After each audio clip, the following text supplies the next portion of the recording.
Boa tarde a todos. Então, vamos dar sequência aos trabalhos da tarde, com as apresentações das sessões técnicas.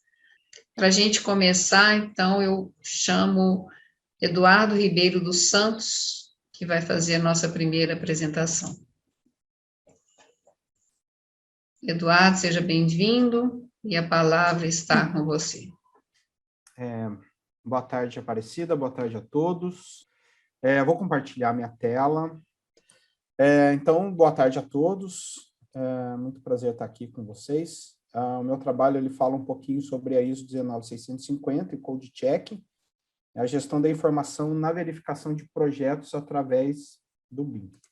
Eu sou Eduardo Ribeiro, sou arquiteto urbanista, tenho mestrado em arquitetura, sou doutorando em arquitetura do PROARC, da UFRJ, também sou consultor BIM e professor da FGV, do curso de Gestão em Corporação Imobiliária e do curso de Formação Executivo em BIM. Como eu disse, meu trabalho é sobre a ISO 19650 e Code Checking, então eu vou falar um pouquinho sobre a gestão da informação, a verificação de regras através de BIM, requisitos para a criação de regras e o processo de verificação automatizado, né? Além de fazer a introdução sobre o tema e a conclusão sobre os estudos realizados. Bom, como a gente já viu em algumas apresentações aqui, a gente está passando por um momento que a gente chama de indústria 4.0, que faz parte da Revolução Industrial, e a indústria da 4.0, ela é focada muito também no processo, faz parte também do processo de digitalização da indústria da construção, né?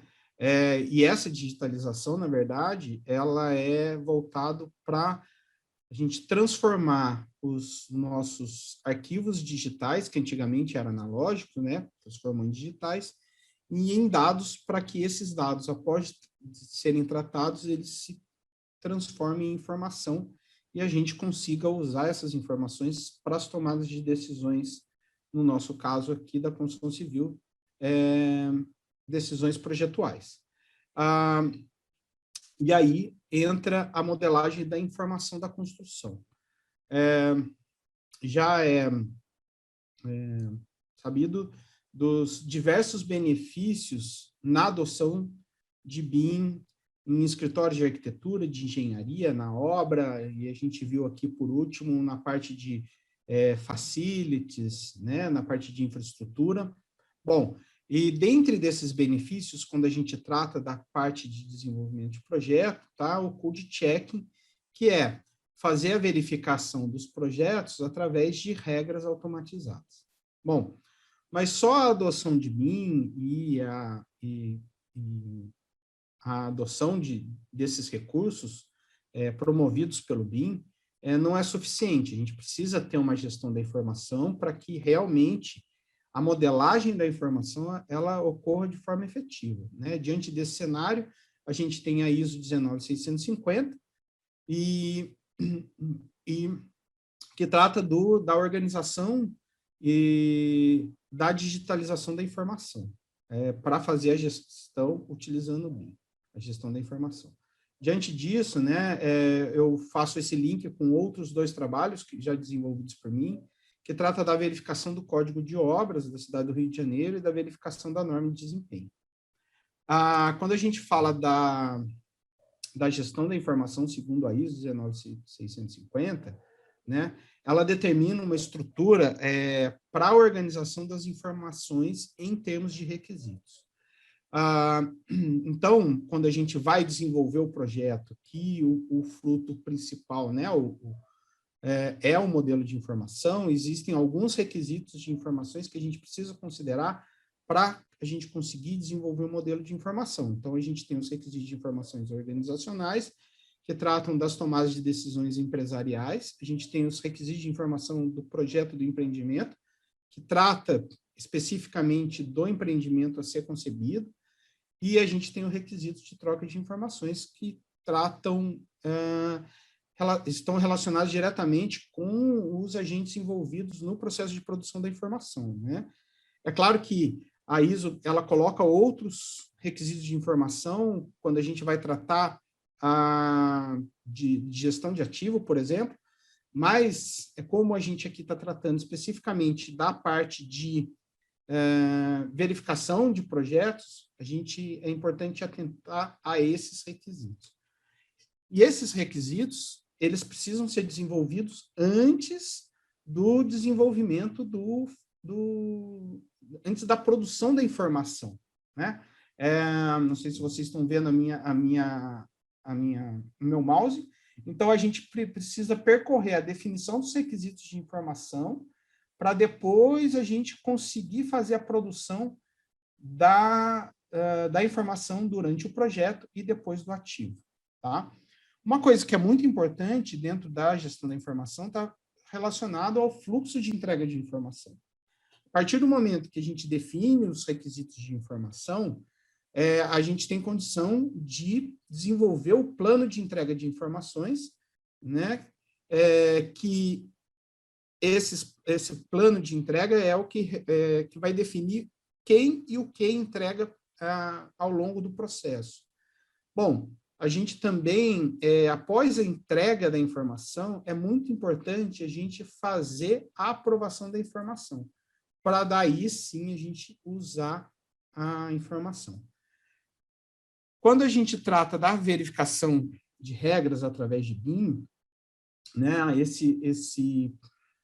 essa imagem eu peguei do Sucre, a gente tem inúmeros usos e o code checking ele está relacionado diretamente com a fase de simulação e quantificação dos usos BIM.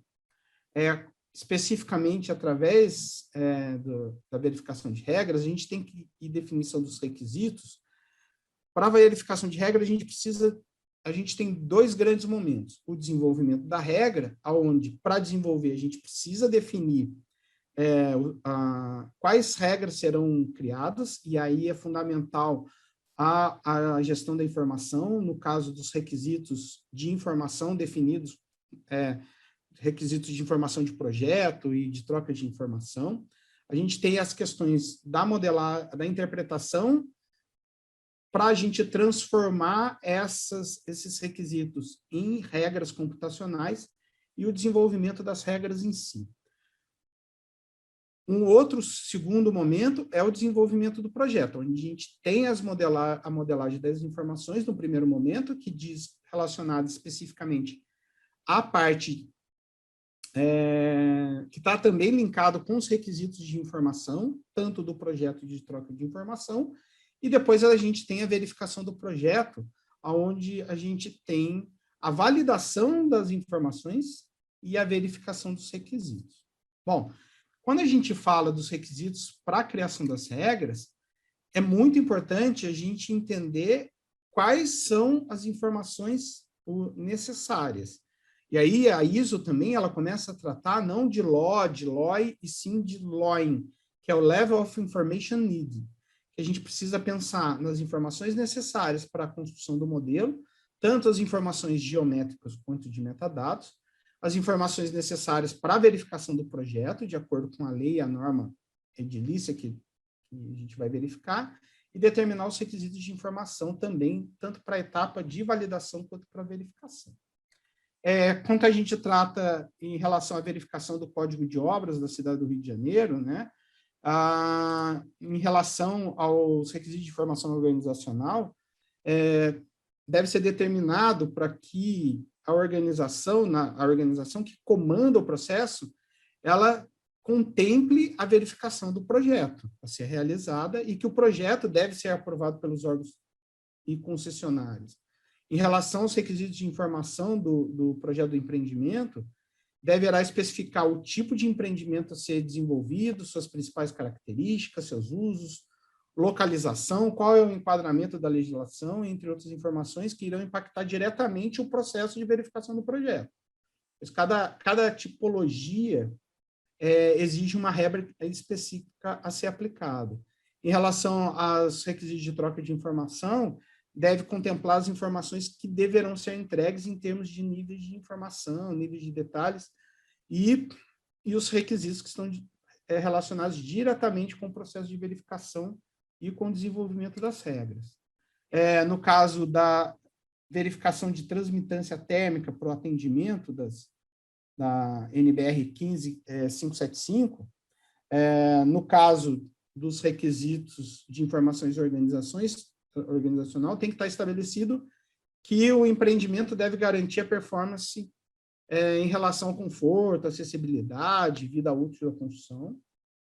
Nos requisitos de informação de projeto, contemplando os requisitos que tratam principalmente da localização, porque para cada local se tem critérios diferentes de avaliação, e nos requisitos de informação, de troca de informação, informações mínimas como posições de parede, cisterno interno, as nomenclaturas de acordo com os requisitos, nomenclatura de acordo com o anexo D da parte 3 da norma, né? É importante estar estabelecido. Bom, no caso aqui, nesses dois processos de verificação, a gente tratei com duas formas diferentes, na verdade. Utilizando um software de projeto autoral para desenvolver o modelo, que foi o caso do ArchiCAD, e o outro um software de verificação, que foi o Solibri. Num segundo momento, foi o software de projeto autoral de verificação foi o mesmo, que foi o ArchiCAD. O objetivo também era entender as diferentes vertentes no processo de verificação e o impacto na gestão da informação ao aplicar a verificação automática de regras. Em ambos os processos de verificação, né, foi utilizado em ambos os processos de verificação o mesmo projeto, tá? Que é um projeto residencial multifamiliar, com 16 apartamentos, 7 pavimentos, contendo um subsolo, um térreo, 4 tipos e uma cobertura e área técnica. Bom, aqui eu trago um vídeo para vocês sobre a verificação do código de obras. Vou dar um play aqui. Se não estiver rodando, por favor, me avise. Bom, eu acho que eu vou passar um pouquinho, por causa do tempo, eu vou passar um pouquinho rápido. Então, a gente tem o projeto autoral, né, no software autoral, a interoperabilidade através de IFC,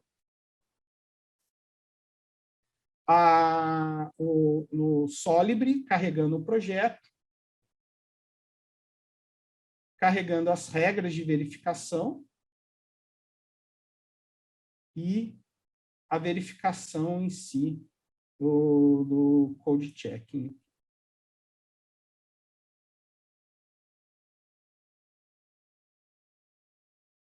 Bom, numa outra abordagem, que é a verificação através de a modelagem e a verificação através do mesmo software, que a gente tem, né, dentro do ArchiCAD. Então, a gente tem as regras tanto de validação e verificação do projeto, e enquanto as paredes elas se encontram dentro do formato, no caso vermelho, não está atendendo às regras, e a partir do momento que a gente tem essa mudança de cor, as especificações, e ele atende, começa a aparecer em verde, significa que está atendendo às regras. Bom, vou para as minhas conclusões. Então, na adoção de BIM, que é evidente, né, a melhoria em termos de tempo e assertividade, principalmente nos recursos oferecidos pelo BIM, como o code checking, mas por uma efetiva adoção, os profissionais eles têm que ter domínio das ferramentas computacionais e dos processos que precisam ser adotados de acordo com a rotina dos trabalhos, né? Independente da estratégia adotada na verificação, o processo, em ambos os processos, eles precisaram ser revistos. Tá? A gente tem a questão da gestão da informação, que é fundamental para a verificação das regras. Fundamental para a verificação das regras. Bom, agradeço aqui. Eu acho que eu não sei se eu estou estourando o tempo, mas abro para as devidas perguntas. Obrigado. Obrigada, Eduardo, por sua apresentação. Nós estamos exatamente em cima do tempo. chamo, então, agora a Maria Fernanda de Moraes Santos Silveira, para que ela possa, então, fazer a sua apresentação. Boa tarde a todos. Obrigada, Pete, pelo convite.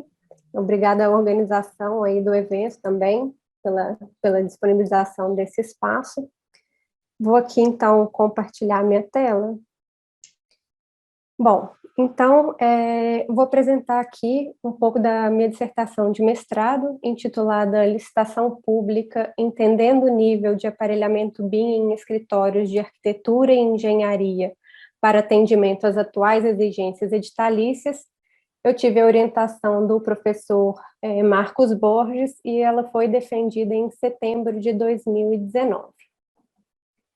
Bom, como objetivos, né, de forma geral, a intenção era ter um diagnóstico do nível de aparelhamento BIM em empresas privadas do setor de projeto de arquitetura e engenharias que trabalhassem com equipe multidisciplinar e foco em projetos executivos através de licitação pública para atendimento às atuais exigências editalícias.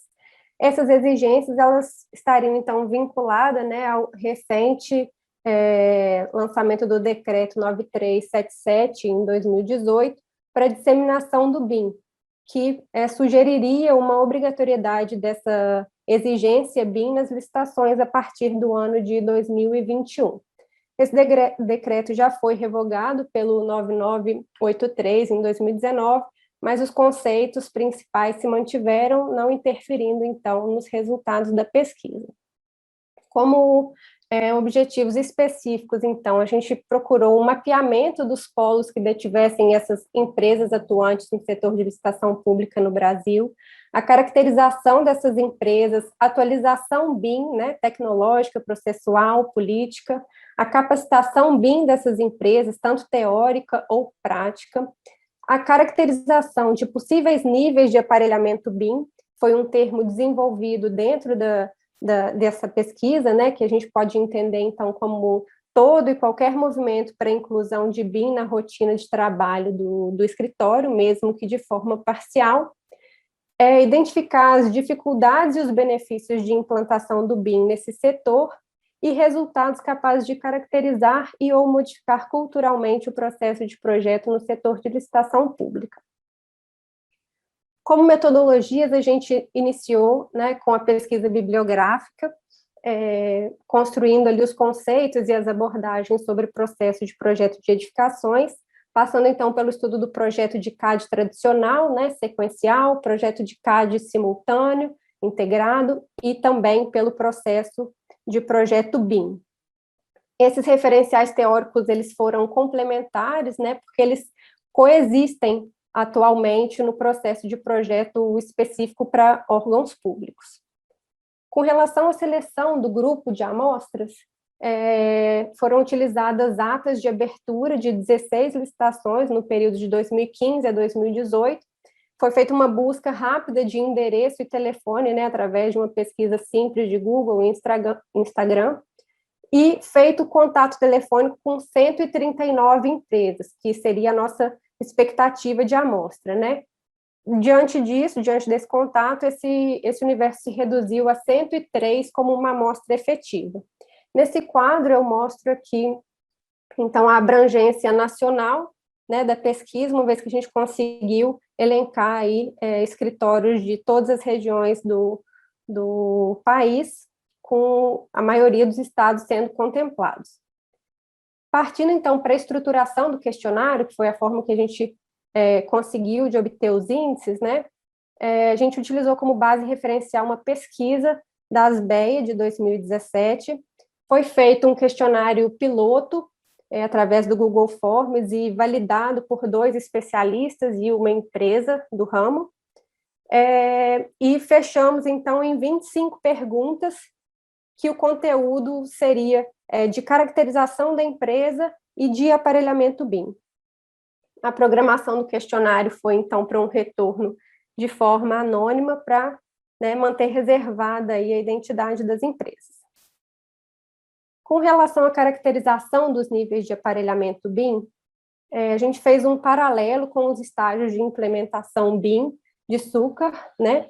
E distinguimos aí do nível 0 ao nível 6, tendo desde o desconhecimento ao conhecimento teórico, então seria um campo teórico não vinculado à rotina de trabalho, e do nível 3 a 8, de uma prática piloto a uma incorporação, partindo então para um campo prático desses níveis de aparelhamento.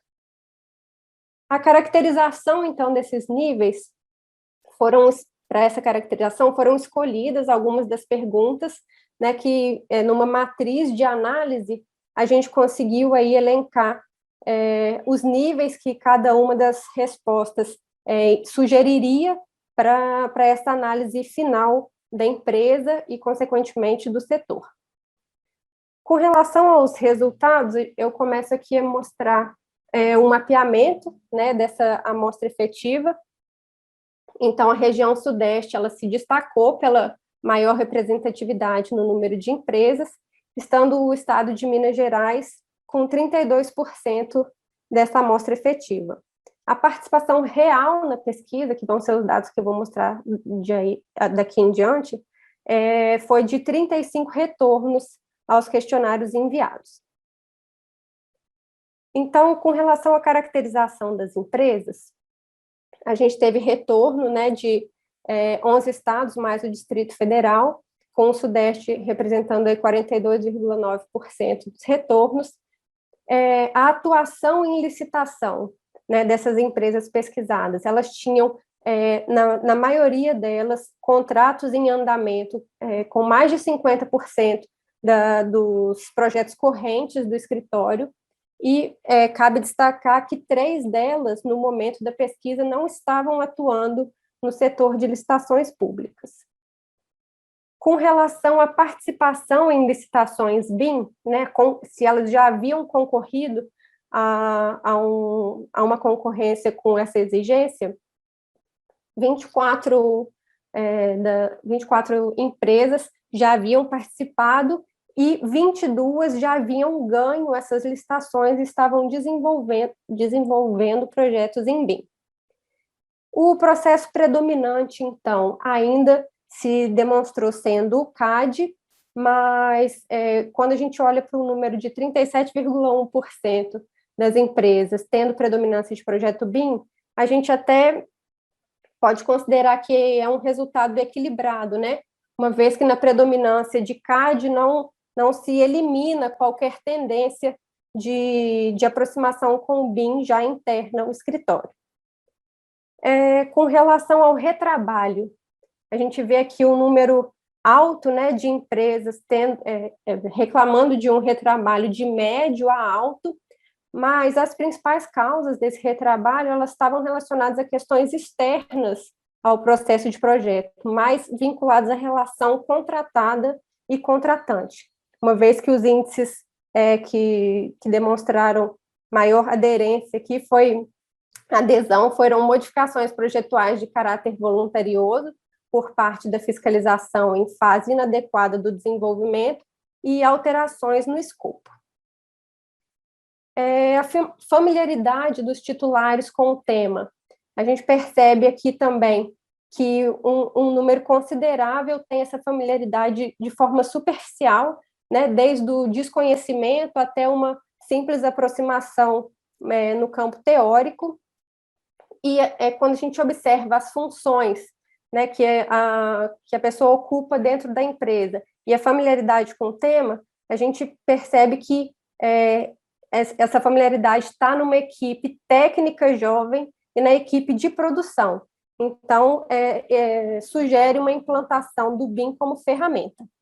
Com relação à capacitação da equipe, estão sendo feitos programas de treinamento interno, contratação de profissionais capacitados e, em algumas empresas, não estavam sendo providenciadas capacitação da equipe.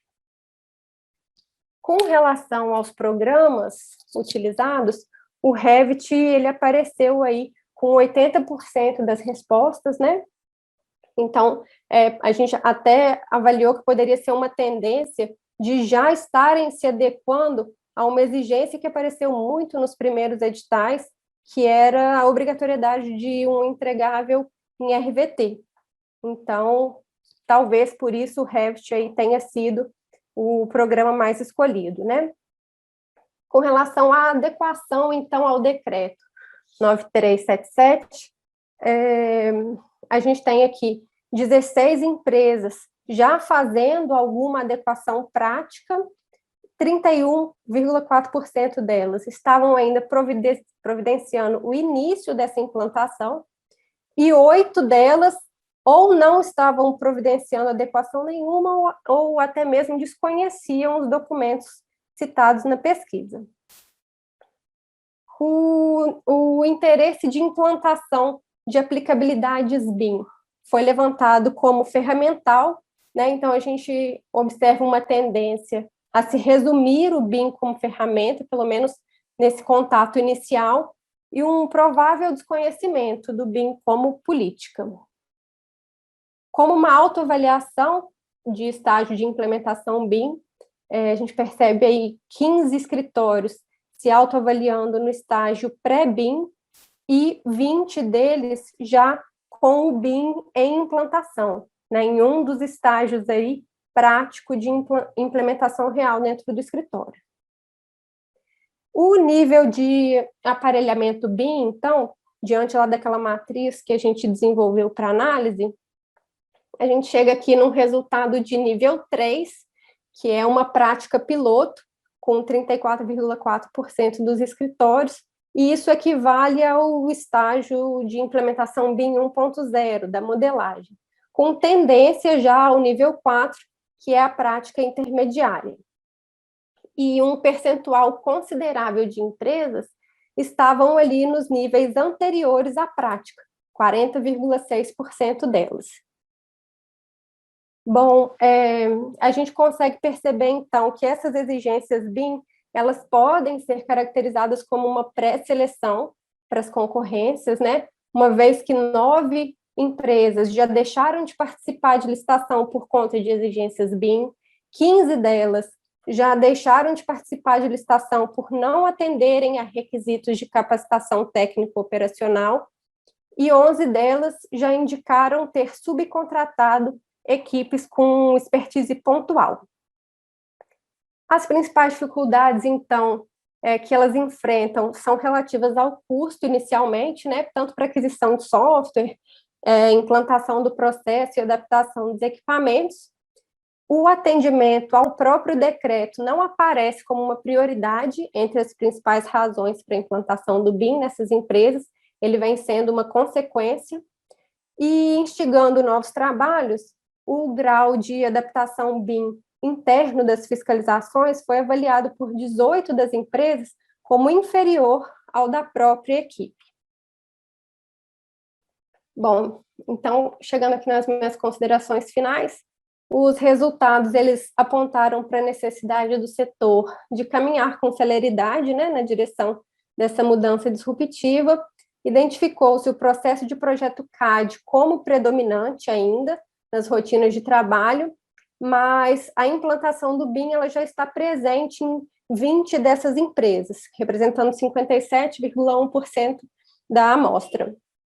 Apesar desse significativo percentual de escritórios, já atualmente com BIM em fase de implantação, a gente pôde constatar um aparelhamento BIM em processo de adaptação inicial ao sistema, né, com foco principal, então, de utilização básica da ferramenta. Bom, é isso, eu deixo aqui também o meu contato, caso alguém tenha alguma dúvida, precise de algum esclarecimento, ou queira trocar uma ideia posterior. Agradeço mais uma vez, Pete, pela oportunidade. Agradeço, Maria Fernanda, e aí vamos deixar o seu contato em virtude do horário para a gente poder dar sequência, então, em nossas apresentações. Tá ótimo, obrigada. E aí eu chamo, então, o professor Maurício para que ele possa, então, fazer a sua apresentação. Bem, eu me proponho a falar muito rapidamente sobre formação em BIM no curso de Engenharia Civil da UFJF e algumas considerações à luz das novas DCMs. Então, essa minha apresentação, ela vai passar rapidamente por alguns temas gerais, indústria 4.0, os desafios que nós temos nesse contexto, a estratégia BIM-BR e o novo marco regulatório de saneamento, as novas diretrizes curriculares para cursos de engenharia, e depois colocar uma contraposição entre ensino do BIM e BIM no ensino, para, finalmente, tecer algumas considerações finais. Bem, a modernização do setor da construção civil é um processo, hoje em dia, com características disruptivas e que não tem volta. Aí, nesse sentido, então, as práticas tradicionais, elas começam a experimentar transformações significativas em função de uma série de tendências dentro do que a gente vem chamando, hoje em dia, da indústria 4.0. Então, todo esse contexto, ele traz uma série de desafios para o setor. Novos empreendimentos são sistemas cada dia mais complexos, seja pela ordem de grandeza, seja pelas interações entre as disciplinas, com novas demandas em termos de qualidade e sustentabilidade, o que traz, então, à tona uma série de atores que tradicionalmente têm sido negligenciados, como a gente pode ver ali, onde nós temos todos esses personagens, então, com a possibilidade e a necessidade de discutir em torno do que é o projeto.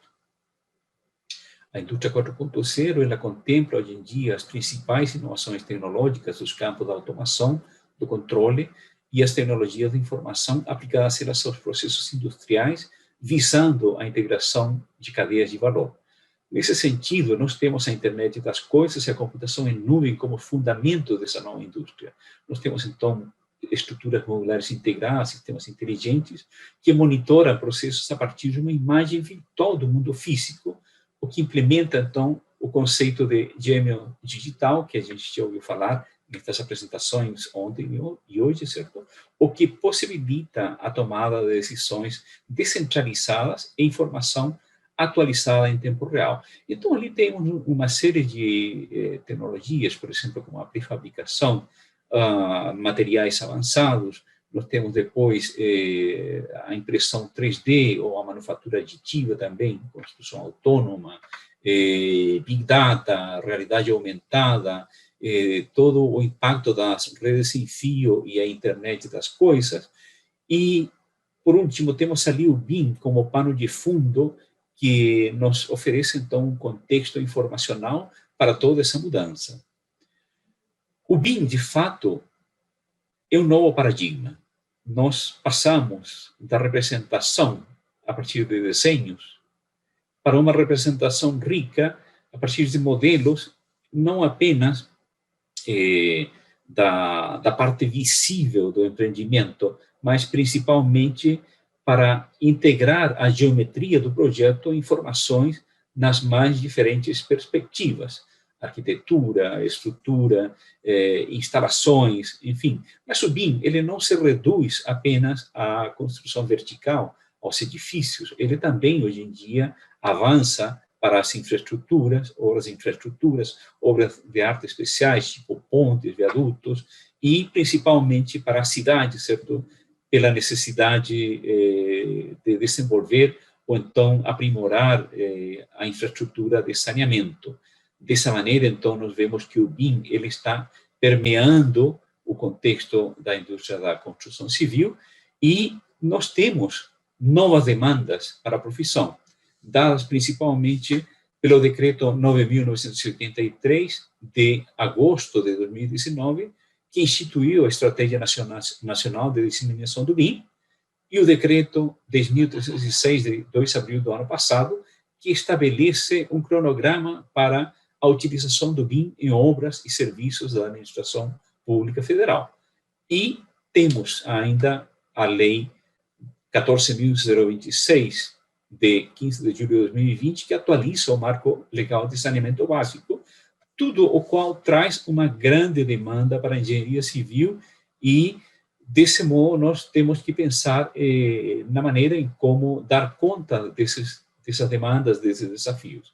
No entanto, nós vemos que a indústria da construção civil, o setor da arquitetura, engenharia, construção e operações, ele é resistente às mudanças se a gente, por exemplo, comparar com outros setores. Nós temos aí essa imagem que mostra um século atrás a indústria automobilística num trabalho bem próximo do artesanal, e hoje em dia ela toda industrializada em termos da adoção de tecnologias modernas, principalmente robótica, etc. No entanto, a gente vê que o setor da construção ele não avançou de uma maneira similar. Há muitas razões que já foram exploradas por aqui. Então, nós vemos hoje em dia que há se bem há avanços, evidentemente, há processos que não mudaram significativamente. Mas, se bem a indústria ela é conservadora, a academia também mostra ser conservadora, como mostram, por exemplo, nossos currículos. Aí, por exemplo, nós temos que, hoje em dia, no nosso curso de Engenharia Civil, por exemplo, segunda-feira eu começarei novamente a dar uma aula numa disciplina obrigatória de desenho técnico básico e uma eletiva sobre BIM, que, na verdade, ela tem um alcance curto, certo? Mas que, enfim, é a maneira como a gente começa a tentar mudar esse quadro. Nós temos que esse atraso, certo, esse caráter conservador da nossa academia, certo, ele tem um impacto. Se a gente der uma olhada, por exemplo, no cronograma da estratégia BIM-DR, o tal do roadmap, como está identificado nessa figura, nós estamos no ano de 2021, quando essa estratégia ela já está em vigor. Tá? Então, nós ainda, nesse sentido, não estamos formando engenheiros competentes para atuar dentro desse contexto de BIM. Quando muito, nós temos uns poucos alunos que eles, correndo, digamos assim, pelas beiradas, eles desenvolvem algumas competências nesse sentido, principalmente trabalhando, como disse, no contexto extra-aula. Vamos ter depois, daqui a pouco, certo? Uma experiência que é a Liga Acadêmica do BIM, e que são a mostra da necessidade de a gente avançar nesse sentido. Nós temos, felizmente, um contexto normativo também que está nos obrigando a repensar nossos processos formativos. Nós temos as novas DCN, certo? A resolução número 2 de 2019, que ela institui uma nova exigência para a formação de cursos de engenharia, traduzida numa consigna que é mais e melhores engenheiros, segundo estabelecido aí pelo movimento, pela mobilização empresarial, pela inovação. Tá? Essas novas DCNs, elas se traduzem em 3 eixos fundamentais. Flexibilização curricular, quer dizer, a gente tem que sair das estruturas rígidas e avançar para a interdisciplinariedade, de modo que a gente consiga ter uma visão mais ampla do mundo em que a engenharia civil se desenvolve, de modo que nós possamos desenvolver nesses novos engenheiros competências de acordo com as que exige o mercado de hoje. Nesse sentido, então, nós temos atualmente algumas restrições. A principal delas é o currículo do curso. Nós temos um esquema disciplinar compartimentado que ele não dispõe de métodos de ensino ou materiais didáticos que tenham sido provados e consolidados como tais. Por outro lado, nós temos a falta de qualificação do quadro docente, que não se adapta à rápida evolução das novas tecnologias. E ainda nós temos deficiências em termos de infraestrutura, principalmente recursos de hardware e software, que eles são onerosos. E também nós temos um problema que é a falta de competência básica em tecnologias da informação e da comunicação, que os discentes não chegam a desenvolver ao longo do curso. Por fim, se a gente olhar para o quadro atual, nós temos um currículo onde não há espaço para novas disciplinas, digamos, para colocar uma introdução ao BIM, BIM 1, BIM 2, BIM avançado. Não há esse espaço. Né? Então, isso, se a gente olhar para as novas DCNs, a gente tem que pensar numa outra perspectiva, que é considerar o BIM entrando no ensino. Por várias razões. Primeiramente, porque o BIM não é disciplina. ele precisa permear o currículo como uma competência transversal. Ele precisa também permear processos que precisam ser enxergados na sua dinâmica, no ciclo de vida, certo, dos projetos que nós desenvolvemos. Então, isso significa nós desenvolvermos uma nova visão dentro do curso. Precisamos, principalmente, de uma visão estratégica e uma decisão política em torno de qual é o engenheiro que nós queremos formar. Porque, se você não sabe para onde quer ir, então qualquer caminho serve, como diz aquela frase célebre, certo? Que nos serve como uma orientação. Nós precisamos, então, pensar o nosso curso, pensar com carinho, certo? Porque nós temos muitas demandas por aí, nós temos, certo, uma história que ainda manter vigente. Então, é isso que eu posso dizer muito rapidamente quanto às demandas que nós temos para a formação dos engenheiros civis no contexto de BIM. Muito obrigado. Obrigado, professor Maurício. E eu chamaria, então, o próximo trabalho a ser apresentado, que é do professor Antônio Eduardo Policeni e Jorge Alves de Lima, em que o Jorge fará a apresentação. Oi, boa tarde. Obrigada, Vocês estão Jorge. me ouvindo Então, bem? Tudo bem? sim. Passo a palavra para você. Bom, boa tarde a todos. Eu agradeço aí a oportunidade para a Aparecida, ao professor Maurício e ao professor Policeni pelo convite. Eu sou Jorge Henrique Guimarães Alves, eu sou acadêmico de Engenharia Civil e atuo no treinamento profissional em desenvolvimento de projetos de obras de engenharia civil utilizando softwares BIM. E tenho como orientador o professor doutor Antônio Eduardo Policeni. Nós elaboramos esse projeto, esse treinamento profissional dentro do Núcleo de Tecnologia da Engenharia Civil, que é o NETEC.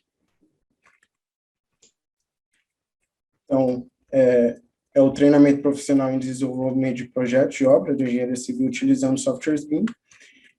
O intuito foi esse, de abordar a prática da modelagem BIM de forma comparativa com o método tradicional, ou seja, o 2D, a representação em linhas, utilizando o AutoCAD, geralmente, né?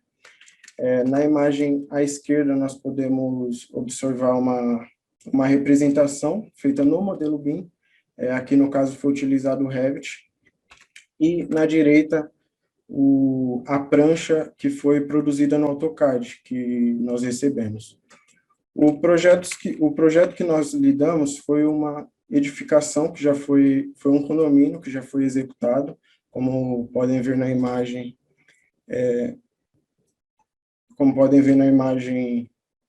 é um condomínio de três blocos com 15 pavimentos.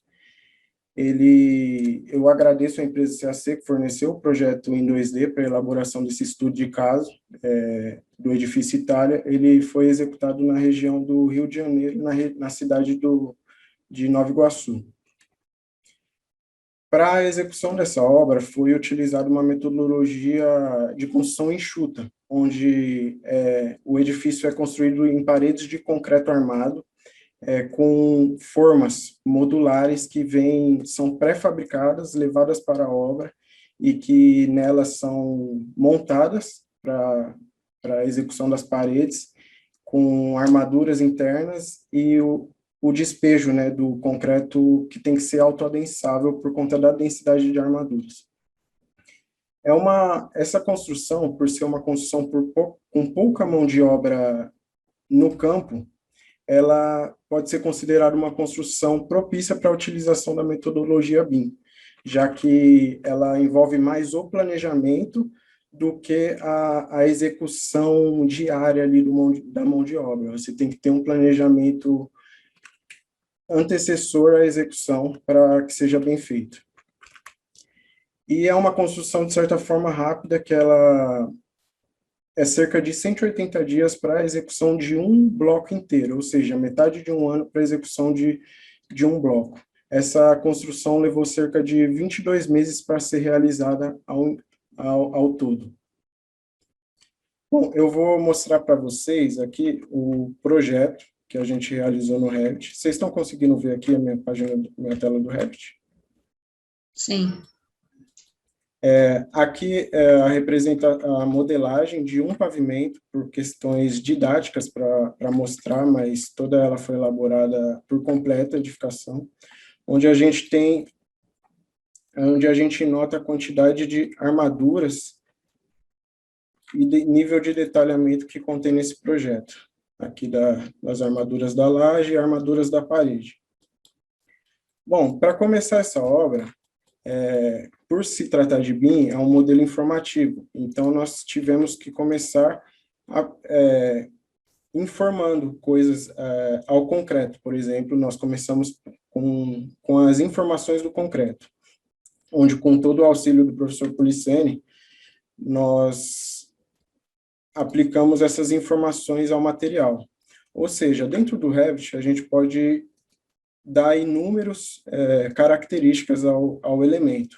Aqui, como identidade, a gente aplicou uma descrição do concreto, comentários de consistência para eventual verificação, também que vão sair como resultados finais, além das aparências, que é uma questão mais visual que podemos dar à modelagem.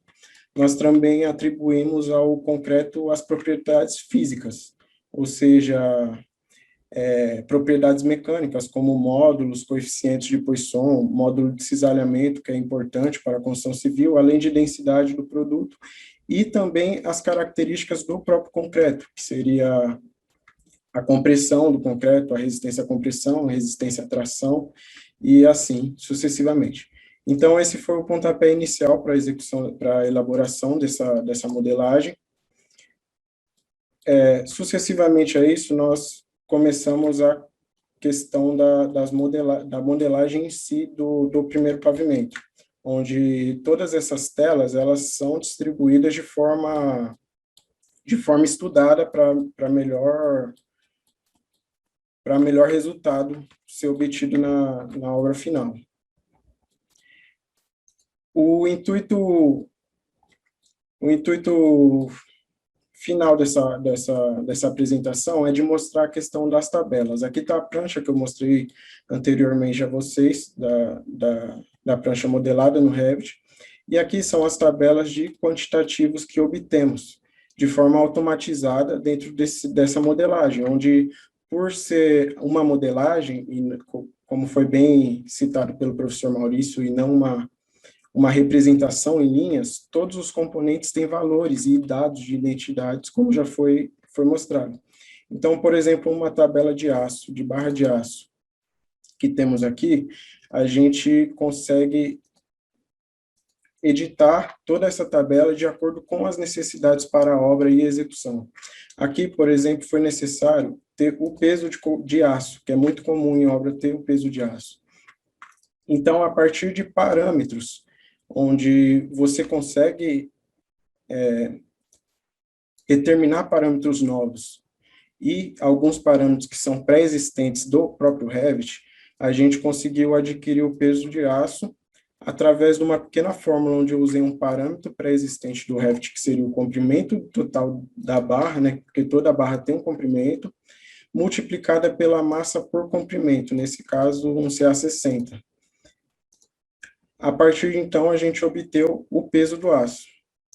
Além disso, é muito interessante mostrar no Revit que todas essas tabelas, elas são linkadas diretamente com a modelagem. Ou seja, se eu selecionar qualquer um dos itens, por exemplo, essa barra de 8 milímetros, eu consigo ligar ela diretamente dentro da modelagem. Ou seja, eu consigo localizar aonde está localizada essas barras. Então, aqui estão elas, e tudo isso, por se tratar de um modelo único, ele está tudo ligado. Então, tudo que eu alterar aqui dentro do modelo, vai ser mudado automaticamente dentro das tabelas. E vice-versa. Por exemplo, se eu pegar essas barras de 8 milímetros e atribuir o valor de 16 milímetros, ela vai mudar automaticamente aqui na tabela e também no modelo. as barras de 8 milímetros se tornaram barras de 16 milímetros.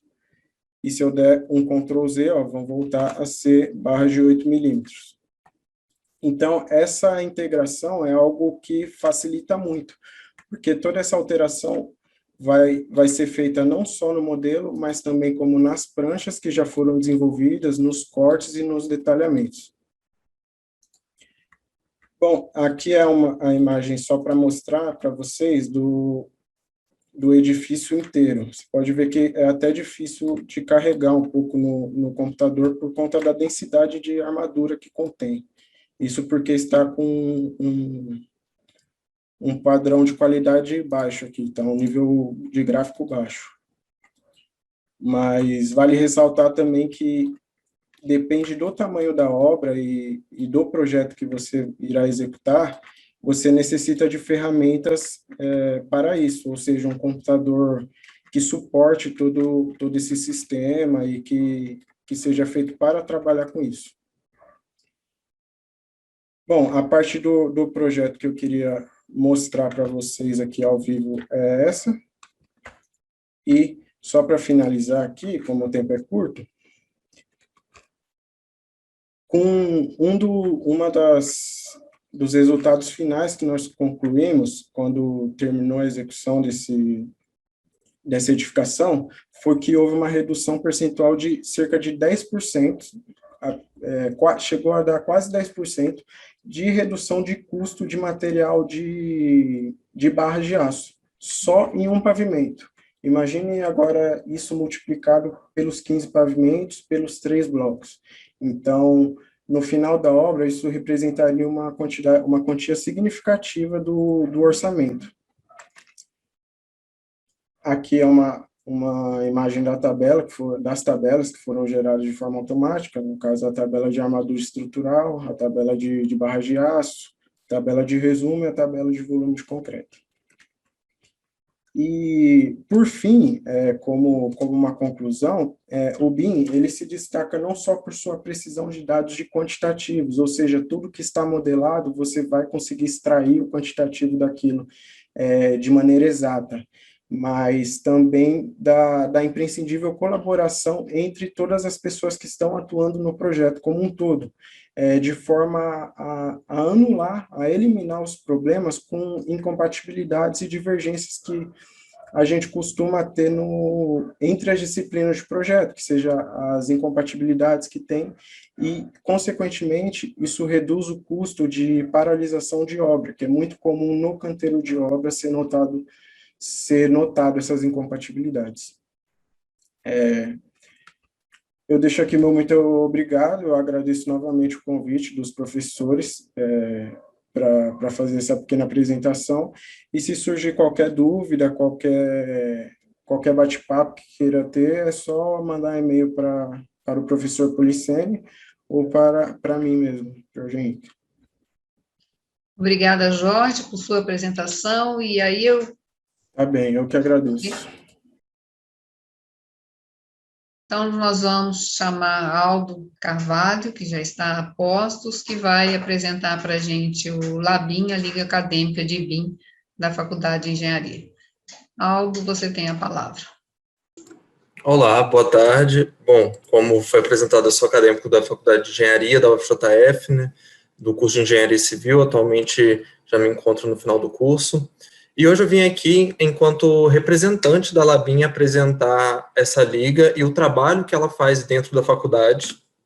Nós somos uma liga acadêmica de BIM e Novas Tecnologias, porque embora a gente estude mais a fundo o BIM, a gente também é apto e a gente também é aberto a estudar outras inovações passíveis de surgirem no mercado e alternativas viáveis. Contando um pouquinho da nossa história, a gente surgiu num grupo de estudos em 2018, o GBIM, formado por 6 discentes da Faculdade de Engenharia e 1 da Faculdade de Arquitetura e Urbanismo da UFJF, com a proposta de debater sobre o BIM, dado a não existência, a escassez, a falta de conhecimentos do BIM na graduação. Isso é como o professor Maurício bem disse, isso é uma questão que afeta a engenharia civil da UFJF e afetam também outros cursos correlacionados também na nossa instituição e a nível de Brasil também. Esse tema não é um tema muito debatido, E, dado essa necessidade de intervir, de surgir com uma proposta de ensino do BIM, surgiu o GBIM. Nesse sentido, ainda no ano de 2018, foi feito o nosso primeiro detalhamento de um projeto que já existia, em que a gente começou uma modelagem utilizando o Revit, e para começar a estudar o que seria BIM, embora BIM não seja Revit, mas utilizando ele enquanto ferramenta. Em 2019, a gente começou com a modelagem, né, do nosso primeiro modelo do zero, também no Revit, com interoperabilidade entre outros softwares, como ArchiCAD, entre alguns outros, e também utilizando plataformas de comunicação. Começamos esse primeiro edifício comercial, que foi em 2019. Quando chegou o ano passado, a gente queria expandir, nós queríamos não ser só um grupo de estudos, mas também disseminar esse conteúdo dentro da faculdade, dentro do curso de engenharia civil e também das demais engenharias, né? Como a elétrica e também o curso de arquitetura e urbanismo, que se faz presente na Liga. Nesse sentido, a gente começou a estudar qual era a viabilidade, o que nós poderíamos fazer para crescer e para alcançar esses objetivos, alcançar esse público e colaborar com a formação dos acadêmicos da nossa universidade. Nesse viés, surgiu a Labim, né, com a proposta realmente de ensinar, de pesquisar e de promover o BIM, tanto internamente, quanto também em atividades externas. Hoje, nós somos organizados em 5 departamentos, 5 diretorias, né, compostos dos seus diretores, com assessores ou gerentes, né, nós temos como tutor o professor Maurício e a professora Maria Aparecida. E o nosso viés de atuação é o ensino, a pesquisa e a extensão. Falando na questão de ensino, a gente tem a proposta de realizar minicursos na Faculdade de Engenharia como um todo. Esses minicursos são abertos, isso já é uma característica que vem, inclusive, desde o GBIM, desde quando a gente era um grupo de estudos, a gente já realizava esse tipo de trabalho e nós resolvemos manter, né, para divulgar o BIM e para ensinar, para capacitar, para formar os profissionais da nossa instituição, como também de outras que queiram e se interessem por essa área. A parte de pesquisa é uma parte muito nova, é uma parte que nós iniciamos esse ano.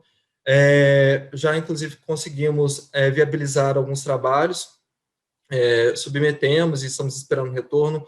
A parte de pesquisa propriamente acadêmica, no sentido da produção de artigos, no sentido de entender o conhecimento do BIM como um todo, entender todo o contexto que ele está inserido, o contexto que ele consegue modificar dentro das obras, questões de custos, de planejamento, otimização, às vezes, de canteiros de obras, entre tantos outros, conforto também. E a parte de extensão, que é essa chegada, esse acolhimento da comunidade com os nossos projetos, né?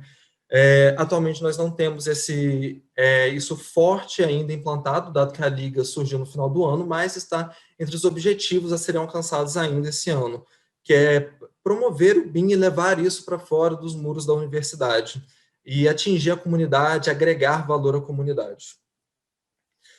Como nosso escopo de atuação, como eu já disse, né, o estudo do BIM, os trabalhos correlacionados, é interessante falar que a Labim ela não fica presa apenas na modelagem da nossa estrutura, do nosso projeto. A gente também se preocupa com seguir as normativas técnicas, pensar em questão do que é mais interessante financeiramente, realizar os cálculos como eles são previstos realmente, e seguir tudo como deve ser feito, o escopo como deve ser feito de um projeto real. A gente utiliza projetos de estudo, né? Não são projetos que são aplicáveis, que são construídos de verdade, mas a gente tenta trazer o mais próximo dessa realidade, seguindo normativas, tanto das NBRs, quanto questões legislativas do município que a gente está utilizando, entre outros. A questão também da compatibilização e coordenação dos modelos é um foco nosso, é uma questão que a gente atua também, até para conseguir ter a comunicação e ser dinâmico entre as áreas envolvidas, né? Nós temos hoje a equipe do arquitetônico, de estrutura, do hidráulico, a elétrica, a equipe de coordenação também, nós temos espaço para mecânica, então, assim, nós temos várias áreas que precisam ter essa compatibilidade entre os projetos, e isso é feito por o uso, muitas das vezes, de softwares ou também de plataformas de compatibilização, como eu já disse. Uma outra questão também do nosso escopo, e que foge um pouco, assim, do BIM, mas é importante ser frisado, trata-se da formação pessoal e profissional dos nossos discentes, né?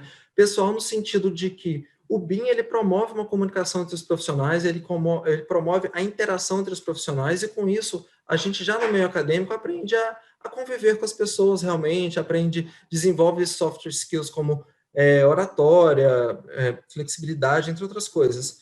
E isso também é uma coisa que precisa ser pontuada, esse convívio, essa questão que agrega também. Esse aqui é o nosso último projeto que nós fizemos, né? Trata-se de uma escola municipal. Nós fizemos aí com 4 blocos, né, sendo um refeitório. Foi um projeto grande que utilizamos durante todo o ano de 2020. Trouxe aqui para exemplificar um pouco para vocês. Aqui já teve também a participação de todas as áreas, né? O pessoal da arquitetura, do elétrico, do estrutural, do hidrossanitário também, pensando desde a concepção do projeto na melhor disposição desses blocos, como fazer questão de conforto para os alunos, né, que foi o projeto modelo dessa escola. Aqui, quando a gente entra na parte de comunicação entre as disciplinas, a gente, ano passado, usou a USBIM, né, da ACA. Aqui são modelos de alguns blocos nossos, né, a parte do arquitetônico, com o estrutural, ali a visualização da nossa plataforma, que auxilia muito o nosso trabalho, facilita muito a comunicação entre os profissionais envolvidos. Novamente, aqui mostrando um pouco do nosso escopo, né? À direita, né, superior, nós temos a parte elétrica, embaixo hidráulica, seguido na esquerda do estrutural e em cima do arquitetônico, são os projetos desenvolvidos de apenas um bloco daquela escola que nós desenvolvemos no ano passado. Foi um trabalho realmente bem interessante que nós fizemos, que envolveu todas as áreas e que nos deparamos, às vezes, com barreiras, com questões que nós tínhamos que conversar e achar um meio termo entre os profissionais, entre os alunos envolvidos. Quando a gente fala também da Labim, a gente fala em políticas de ensino, né? Porque um dos nossos pilares é o ensino, é a pesquisa e é a extensão. Nesse sentido, o ensino, que é uma coisa muito frisada por nós e pela necessidade de adquirir o BIM no currículo, de incentivar, de impulsionar o BIM no currículo, o ensino é uma coisa que nós temos muito forte como um dos nossos valores.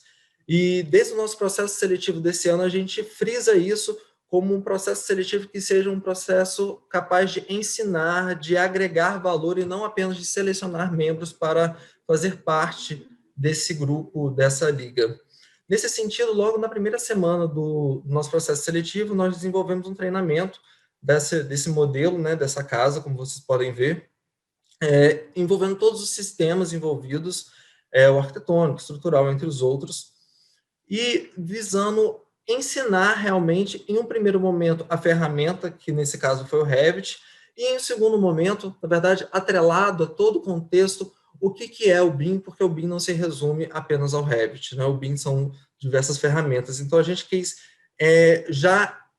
plantar essa semente do conceito, essa semente da pesquisa, da ideia de que o BIM é muito maior e o BIM ele consegue abranger outras questões, né? Como, por exemplo, o controle, a gestão, o gerenciamento também, e não puramente a modelagem.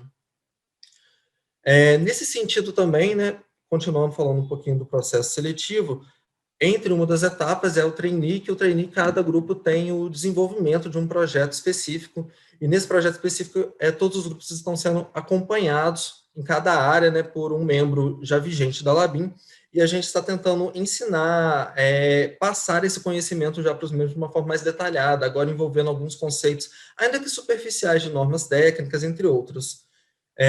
Bom, da Labim que eu queria apresentar para vocês é isso. Eu me sinto muito feliz de estar aqui hoje, muito honrado pela oportunidade de apresentar esse projeto da UFJF, que nasceu no final do ano passado, está se consolidando esse ano.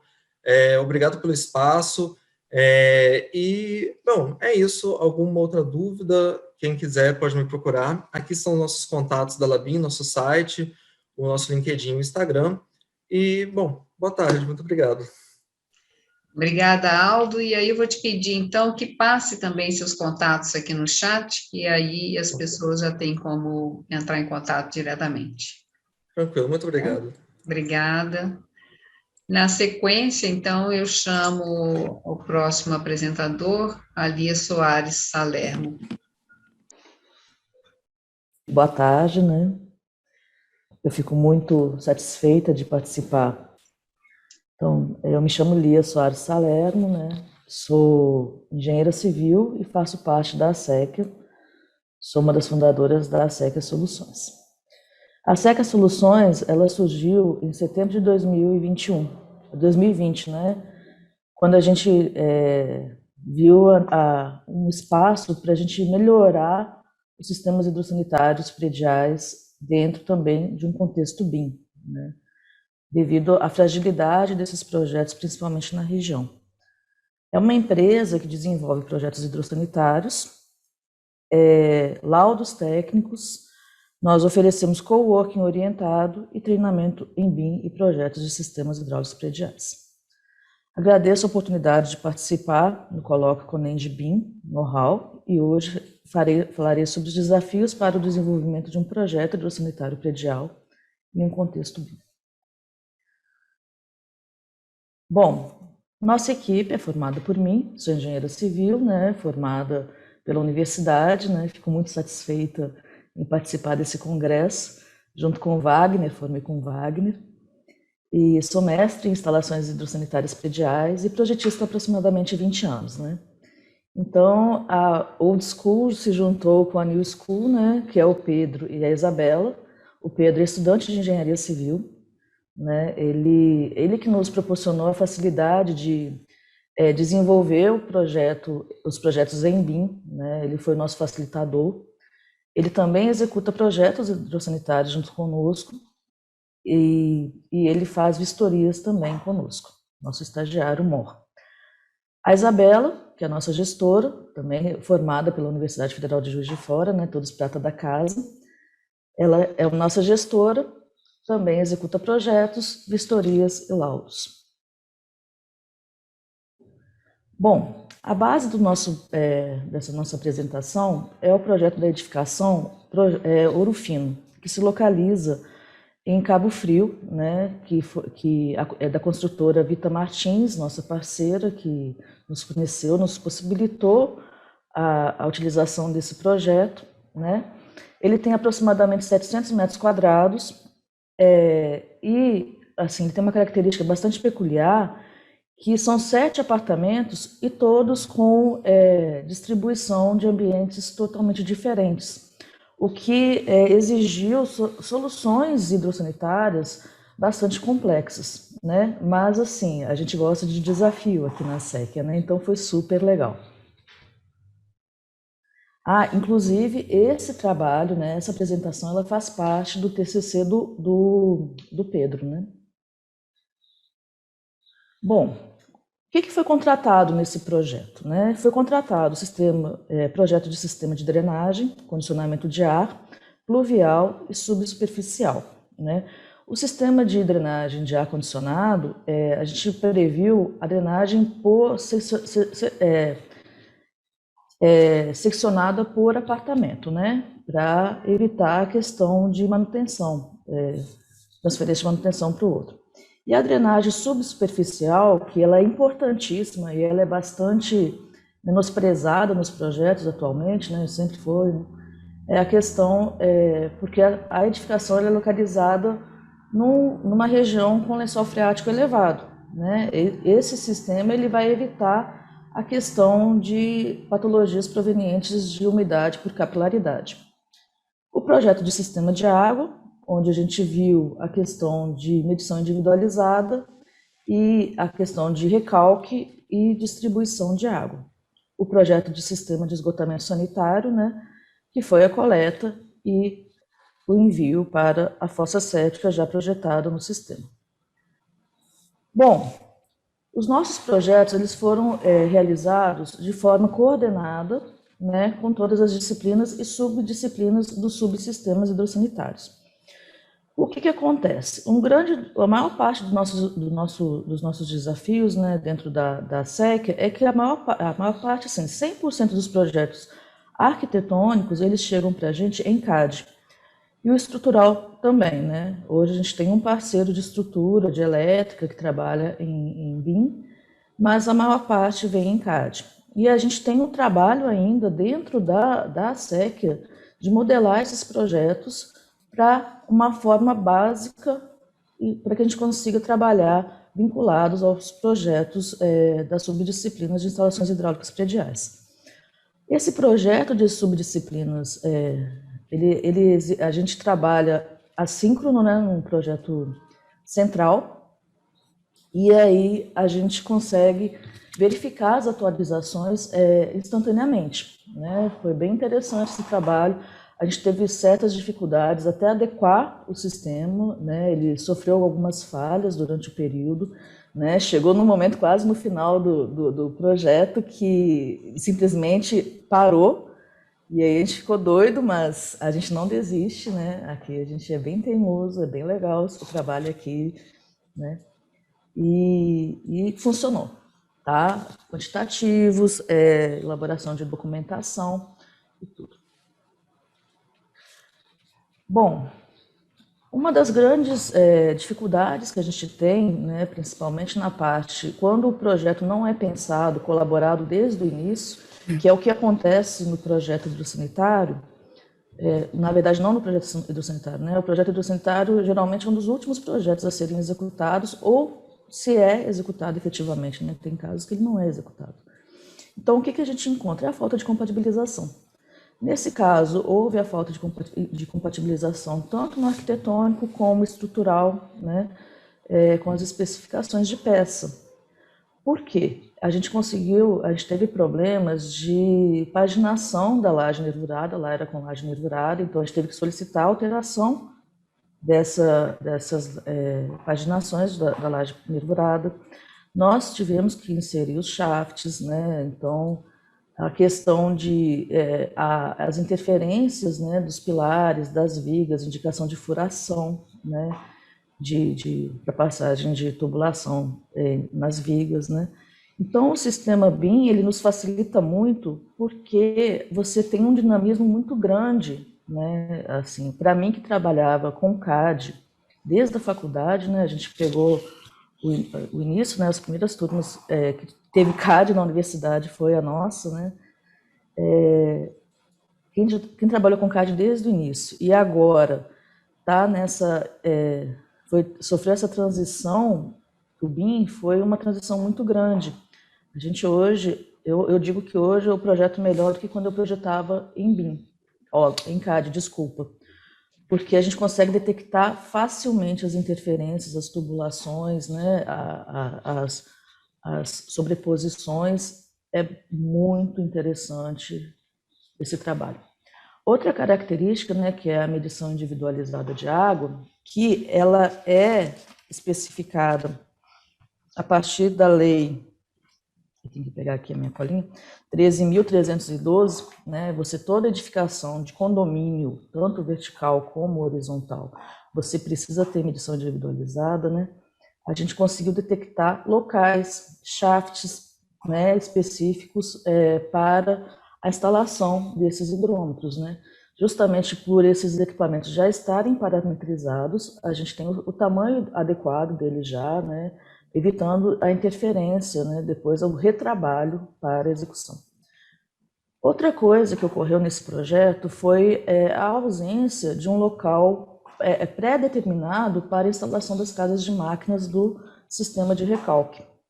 Então, o que acontece? A partir do momento que a gente tem um trabalho em BIM, a gente consegue verificar com uma facilidade maior, né? Porque a gente tem uma visão em 3D, a gente tem a realidade aumentada, a gente tem tudo que a gente consegue detectar, né? A gente consegue enxergar, mesmo o nosso cérebro, né? Nós antigos, né? Temos tido GD, todo esse trabalho, a gente consegue enxergar facilmente, né? Mas sempre falha em algum momento, né? E esse sistema 3D, de vista 3D, de realidade aumentada que o BIM nos proporciona, ele facilitou, né, uma posição adequada para a gente instalar o sistema de recalque, né? Dá para observar que todas as peças são identificadas de forma clara, né? As válvulas de retenção, os registros, né? Os pontos de escoamento de água, os sistemas de bomba. O bom é que o desenvolvimento das famílias estão sendo bem grande, né? A gente está com uma evolução muito grande dos projetos, a gente tem o sistema, a gente está com boas famílias de projeto, né? Mas tem muita coisa para evoluir, né? O professor que fez a apresentação hoje pela manhã, né? A gente conversou, ele falando, hoje de manhã não, foi ontem, né? falando que a instalação hidráulica realmente foi um dos últimos sistemas a absorver o sistema BIM, né? E realmente porque a gente trabalha com famílias, a gente trabalha com um sistema muito quebra-cabeça, né? A gente trabalha muito com conexões, tubulações e peças. E aí fica difícil. A gente tem que ter um módulo muito mais próximo da realidade, né? Mas aí aqui esse daí é o nosso resultado do processo de trabalho, que é a vista 3D do projeto hidrossanitário, dessa edificação, né? É legal, nesse caso, que a gente conseguiu adequar os shafts, né? Pelo projeto arquitetônico já ser pronto, né?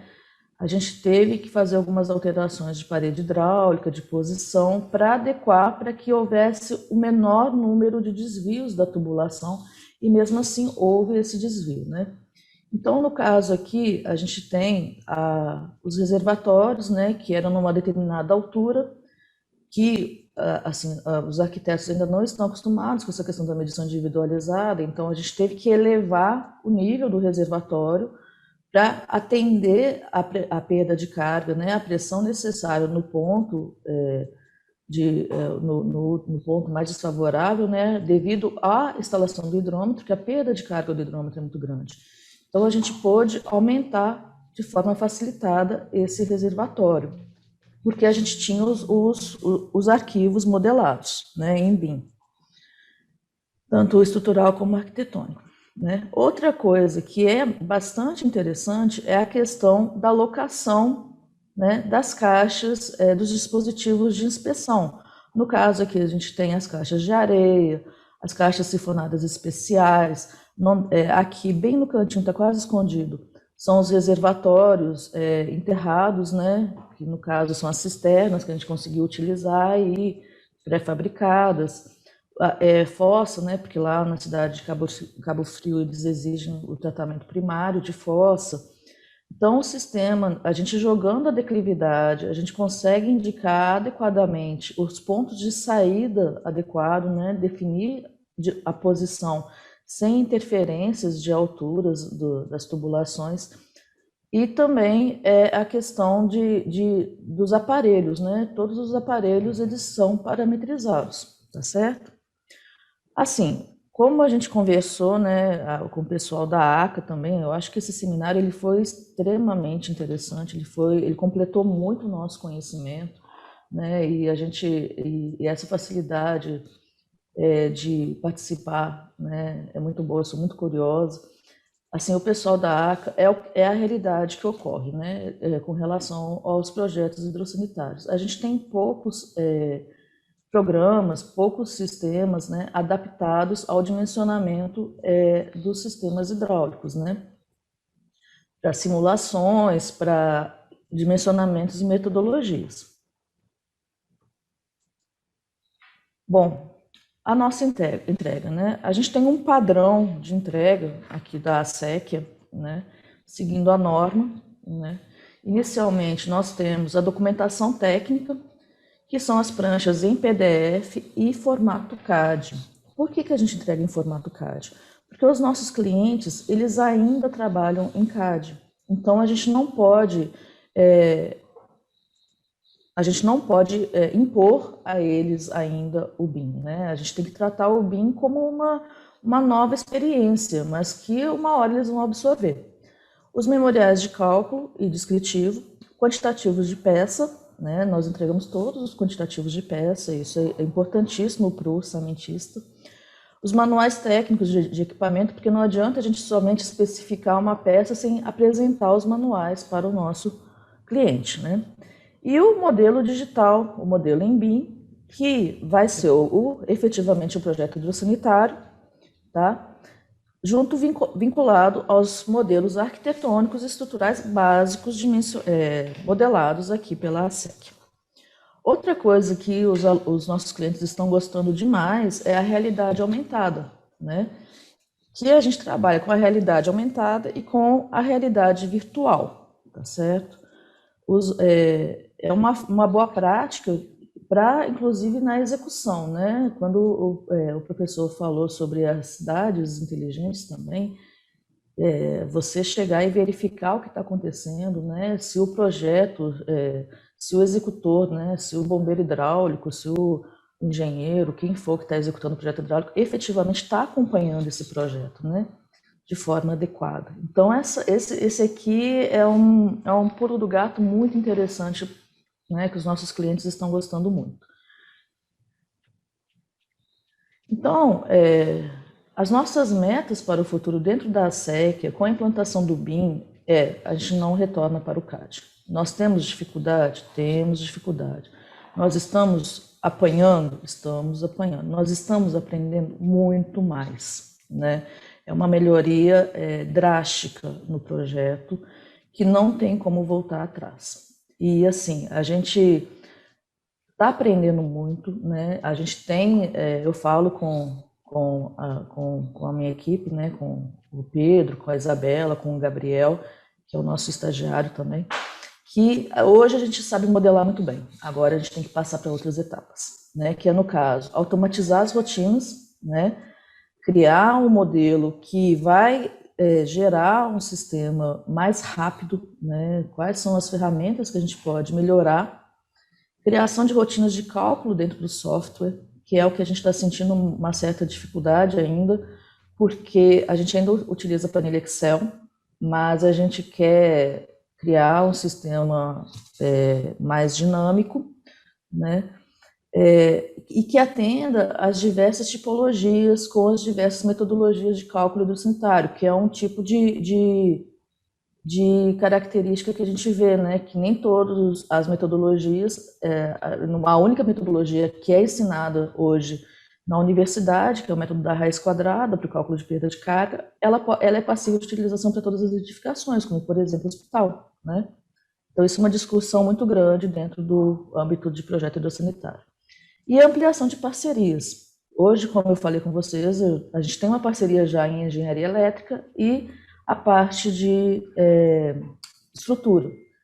Mas a gente ainda tem uma certa, como a gente pode falar, o pessoal da arquitetura ainda, eles não estão aceitando muito o uso do BIM, né?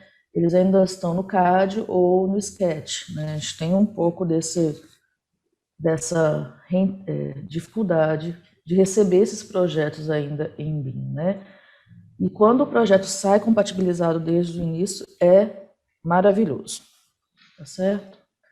Então, o que acontece? A gente está agradecendo muito a Vita Martins, né, em especial o engenheiro Gustavo, pela disponibilização, né, para a utilização desse projeto para a elaboração de estudos técnicos e científicos, né, em especial o TCC do Pedro, tá? Nós nos colocamos à disposição para o que vocês quiserem, né? Aqui era para estar passando uma realidade aumentada, eu não sei por que ela não está passando. Uma pena. Mas a gente vai disponibilizar essa apresentação, né? Eu não sei por que ela não está apresentando, mas é uma pena. Nós nos colocamos à disposição, né? Para qualquer coisa, né, para tirar dúvida. Então, como eu falei com vocês no início, a gente é uma empresa de projetos, mas temos o coworking orientado, que é um sistema, é a aula particular que vocês tinham lá no primário, mas para aprender projeto hidrossanitário, e a parte de treinamentos também, que a gente faz treinamentos em BIM, né, a parte de projetos hidrossanitários e outros parceiros também que a gente tem, né, parte de elétrica e estrutura. Né? É um núcleo de estudos, tá certo?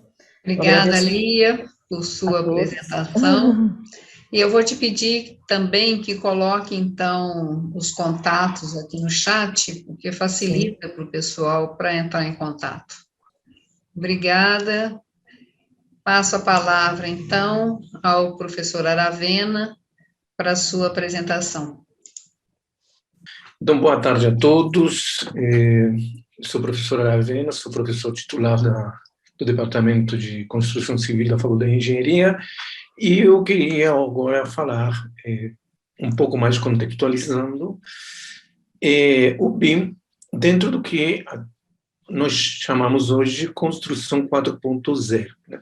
Tem vários 4.0 que estão aparecendo nos meios informativos, mas vocês vão entender a partir dessa apresentação que é uma caracterização específica quando se fala de construção 4.0 e não somente de uma associação com o movimento da indústria 4.0. Então, eu vou contextualizar a partir do que nós chamamos Revolução 4.0, que é, vamos dizer, um novo modelo industrial e produtivo de características globais que vem a promover uma evolução dentro desse contexto que a gente conhece a partir da primeira, segunda, terceira revolução, a primeira caracterizada por a primeira industrialização com os sistemas de teares, né, automáticos na Inglaterra, do século XVII, mais ou menos, e a segunda revolução, que seria no final do século XIX, início do século XX, onde se transforma a indústria a partir das demandas da sociedade de consumo, ou seja, é uma transformação relativamente importante, né? Nós sabemos como, no início do século XX, a nossa sociedade mudou em função desse entendimento de que a fábrica tinha que atender demandas de consumo. E depois, então, tem uma caracterização de uma terceira revolução industrial, que é meados do século XX, e que foi principalmente colocada por Jeremy Rifkin ao caracterizar as revoluções industriais por uma matriz energética e tecnológica. E anunciou, então, que a terceira revolução industrial ela estaria direcionada principalmente para as combustíveis renováveis e as tecnologias digitais. Bom, então, quando aparece a ideia da quarta revolução, ela parece não ser muito diferente da terceira revolução, a não ser por uma pequena questão que Klaus Schwab, que foi o presidente do Fórum Econômico Mundial, alega ser o ingrediente principal da quarta revolução. Não é exatamente a tecnologia ou a matriz energética, senão a sinergia de tecnologias, principalmente dessas tecnologias que nós conhecemos pela sigla NBIC, que são a nanotecnologia, a biotecnologia, a inteligência artificial e as ciências cognitivas, né? Então, o que o Klaus Schwab alega, argumenta, é que essa sinergia é que vai transformar radicalmente a sociedade atual, porque os processos, então, e as tecnologias que surgiriam dessa nova configuração seriam disruptivas. Disruptivas está querendo dizer assim que elas romperiam totalmente com a tradição, o eixo evolutivo da tecnologia, seriam revolucionárias nesse sentido. Então, quando a gente fala da Revolução 4.0, aparecem vários elementos 4.0 e um deles é o que nós chamamos de Indústria 4.0. Que vocês vão ver, não é somente dizer que a indústria da Revolução Industrial. Há uma caracterização.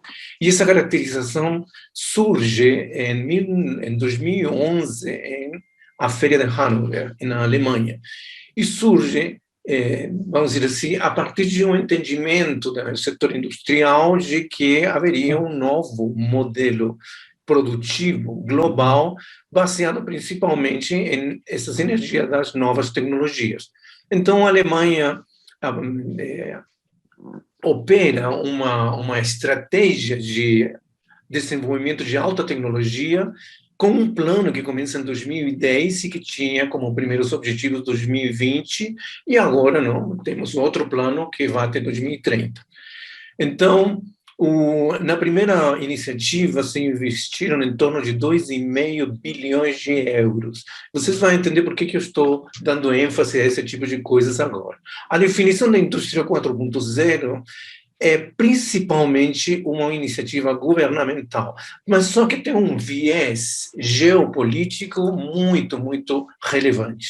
Não se trata somente de automatizar a indústria alemã, se trata de ser líder global em aquilo que se chamam sistemas ciberfísicos, ou seja, esses sistemas que são, vamos dizer assim, a parte fabril, a parte da fábrica automatizada, agora associada com um universo digital que manipularia, processaria as informações e automatizaria, ajudaria a automatizar os processos da fábrica. Bom, então, há dois elementos que são fundamentais, que eles chamam da internet das coisas e os big data. Nós vamos ver também como isso entra nessa história. Então, em termos geopolíticos, a Alemanha pretende invadir o mundo com sistemas ciberfísicos. É essa estratégia que foi traçada lá em 2011 e que vai ser consolidada de maneira aceleradíssima. Não? Nós estamos discutindo ao longo do dia o que significa que o BIM seja caro ou não seja caro. Bom, significa simplesmente de que as pessoas que começaram a pensar nessas tecnologias começaram há muito tempo e as desenvolveram. E as outras simplesmente hoje têm que comprá-las, porque elas já são tecnologias maduras e são produtos de mercado. Então, o que está acontecendo com a indústria 4.0 na Alemanha é o desenvolvimento de um variado leque de sistemas ciberfísicos que vão povoar o mundo. Então, nós estaremos comprando sistemas ciberfísicos da Alemanha, porque esse é o interesse da Alemanha comercial. Agora, então, a indústria 4.0, ela não é somente também uma iniciativa governamental. Houve um grande movimento que envolveu a academia, o governo e a indústria. Isso é, vamos dizer assim, o que ela fez para poder levar esse patamar de desenvolvimento a um patamar geopolítico global.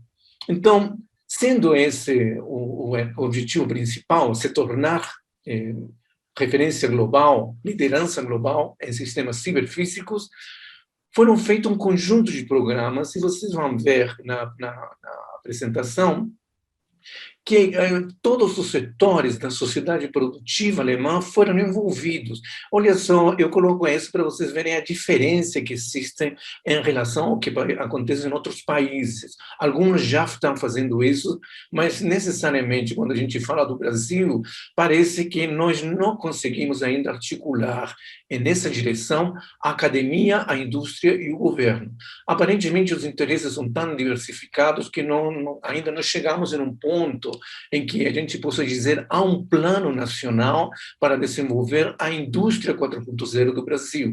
Porque a indústria 4.0 do Brasil não é somente a adoção de um determinado protocolo de intenções ou um determinado conjunto de tecnologias. Se a gente quer estar num patamar competitivo global, olha só o que fizeram os alemães, né? Cada uma dessas iniciativas tem um foco específico de desenvolvimento e um conjunto de atores e uma quantidade de recursos significativa. Então, a estratégia que foi traçada em 2010 já tem objetivos para 2030 e já tem um longo caminho andado.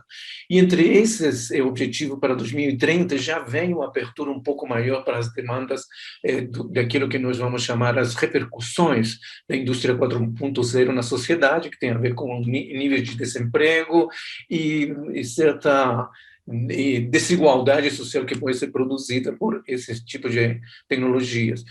E, bem, também uma perspectiva de organização do setor produtivo, que eles chamam de ecossistemas digitais.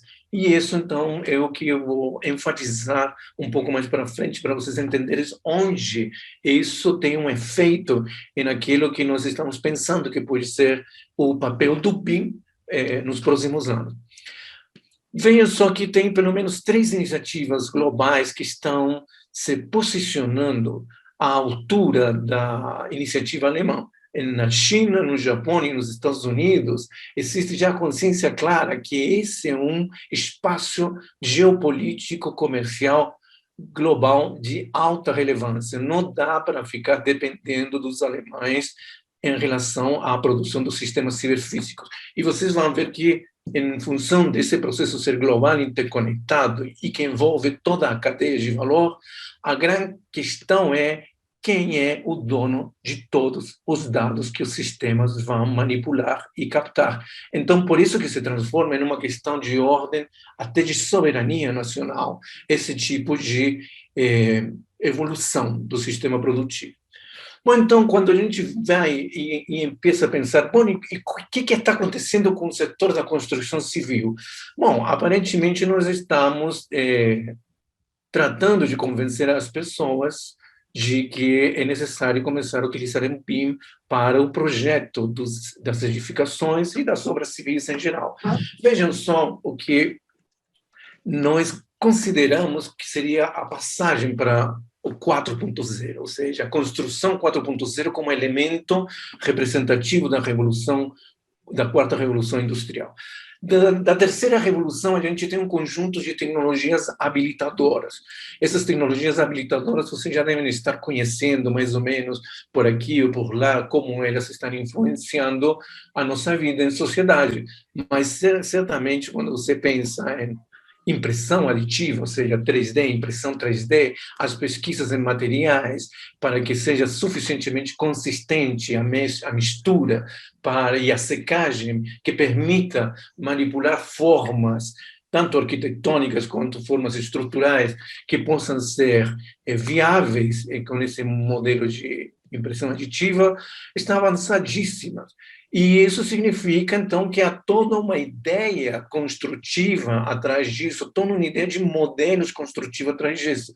O mesmo acontece com os veículos autônomos, só para lembrar os drones, o que já é possível fazer com os drones, e aquilo que nós chamamos de robótica avançada, e os outros elementos mais relevantes, que são a internet das coisas. Aí vem toda essa discussão do 5G, para vocês verem como é estratégica a questão que vem pela frente, e os Big Data, ou seja, a quantidade de dados que vai ser gerada com esse tipo de tecnologias, necessariamente tem que ter uma abordagem mais ampla do que simplesmente a ideia de que nós estamos, vamos dizer assim, trazendo um modelo do edifício para uma digitalização tridimensional.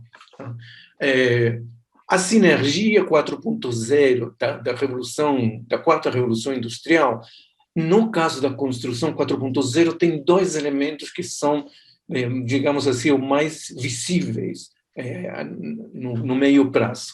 A ideia da cidade inteligente e a ideia da infraestrutura inteligente, né? Nós estamos pensando que há uma ideia de transformar a cidade numa cidade inteligente. Isso não quer dizer que a cidade não tenha inteligência, não há uma grande discussão em relação a isso, que, na verdade, nós diríamos que a inteligência da cidade está nas pessoas da cidade.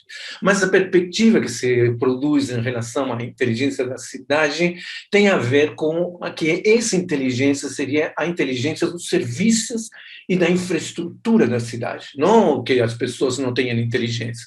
Então, seria um conjunto de processos automatizados de grande impacto na vida em sociedade. Então, só vocês, para ter uma ideia, podem pensar no que significaria um processo automático inteligente de coleta de lixo, né? Vamos dizer assim, horário que vai passar o caminhão, forma de recoleção, já tem uma ideia até de umas tubulações, como era antigamente o telégrafo, né? Que o lixo era enviado por debaixo da terra, por canais a vácuo, entende? Então, pensem no impacto que isso pode ter na cidade. Então, há uma grande discussão em relação a o que pode ser feito em relação à cidade, em função dela se tornar uma cidade inteligente, né? Como vai ser a observação, vamos dizer, o controle do movimento das pessoas ou dos carros, dos Tesla, vamos supor, nos cruzamentos das vias, né? Sei que talvez a ideia do semáforo, do sinal já acabe. Então, há toda uma ideia de que a cidade será diferente. E, obviamente, que nesse sentido, quando a gente fala da cidade, não estamos falando somente de uma construção civil que vai desenvolver um edifício. Estamos falando da infraestrutura de uma cidade. E isso significa, de certa maneira, que nós estamos pensando que grandes corporações vão ter, de certa maneira, a tecnologia para esse tipo de iniciativas. Então, a ideia da cidade inteligente está muito atrelada também à dependência de grandes corporações com capacidade tecnológica de conduzir esse processo de transformação, seja para cidades que vão incorporar alguma inteligência, vamos supor como o Rio de Janeiro, com todos os seus centros de controle de tráfego, ou as cidades que vão ter que ser começadas a ser construídas desde a base, tipo assim, para que ela seja já dentro de um patamar de inteligência.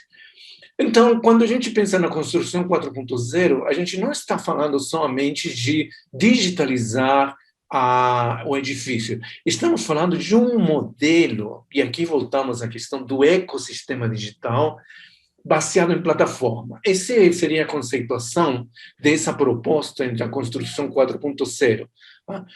Ela é atrelada à ideia da Revolução 4.0, ela principalmente é entendida como um ecossistema digital baseado em plataforma.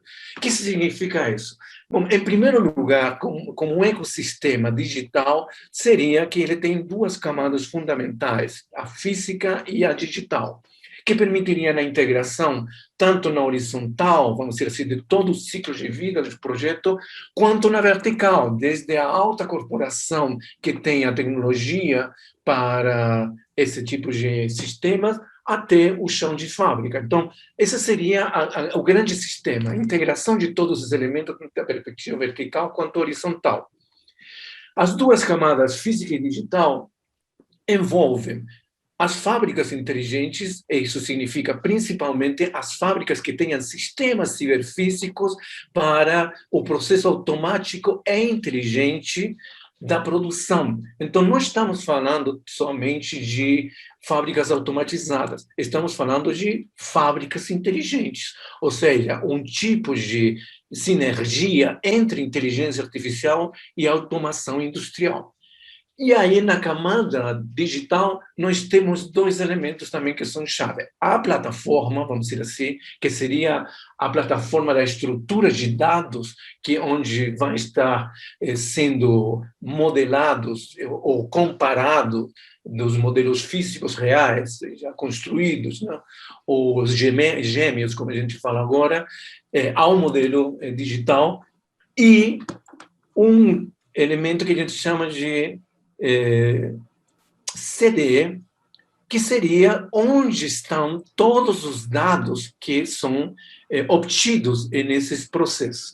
Veja só que o CDE seria praticamente o conjunto de todos os dados, né? Então, os sistemas ciberfísicos, eles têm uma categorização e eles podem ser utilizados principalmente para coletar dados, simular cenários, analisar e controlar equipamentos. Então, há uma certa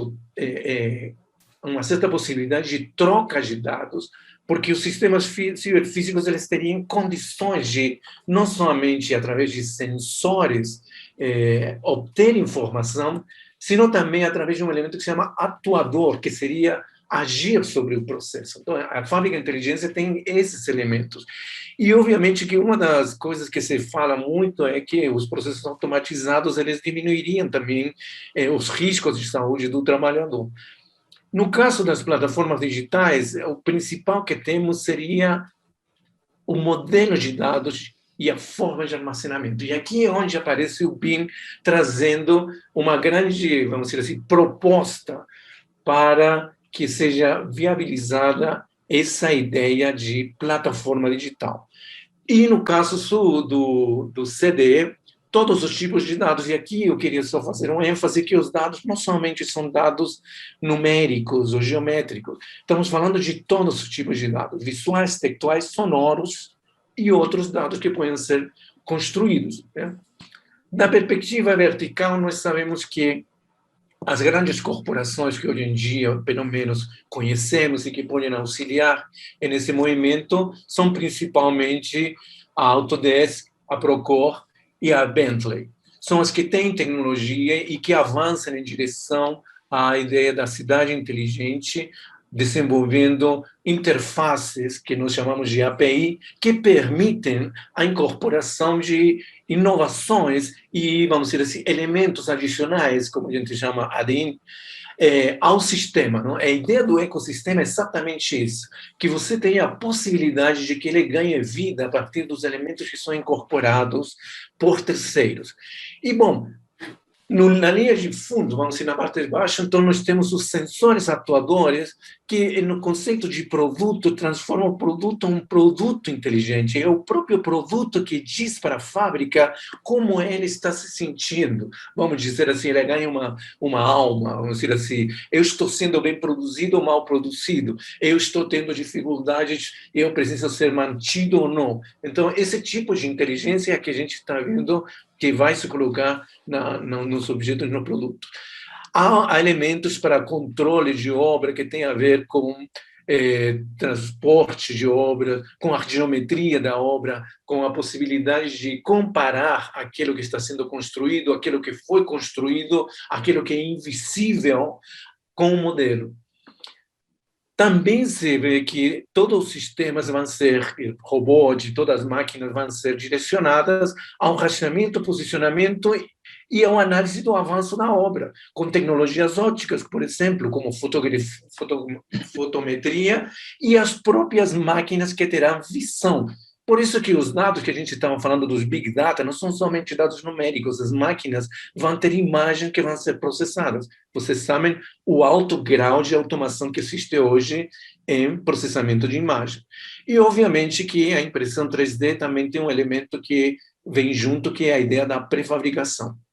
Com isso, então, fechando, o ecossistema da construção 4.0, a gente poderia dizer que tem um elemento físico e um elemento cibernético, vamos dizer assim, os quais interagem com o sistema humano, seja, por um lado, com as pessoas que, através dos sistemas digitais, vão tomar decisões, e seja, por outro lado, com os trabalhadores que vão estar na fábrica, através dos sistemas ciberfísicos.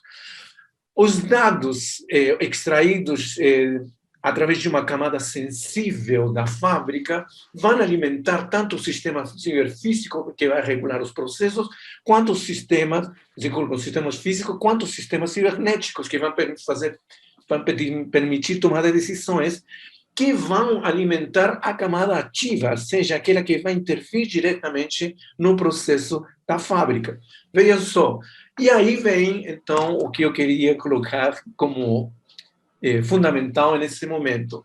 O BIM passa a ser um elemento chave na construção 4.0, porque é uma das plataformas, vamos dizer assim, talvez a principal, que as companhias vão utilizar para implementar a transformação da indústria, da fábrica inteligente, da cidade inteligente. Então, essas companhias, como utilizam um sistema, um padrão de dados aberto, interoperável, permitem que sejam elaborados complementos, tá?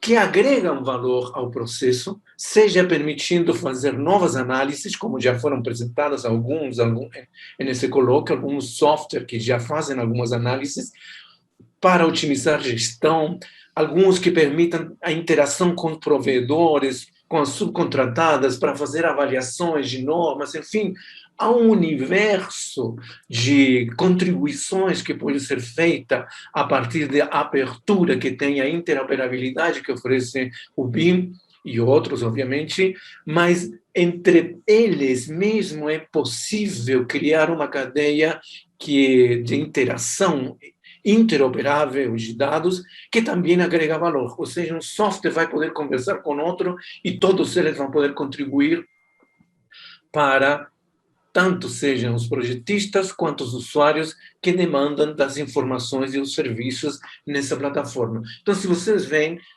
o BIM, nesse espaço, só acrescenta valor aos processos.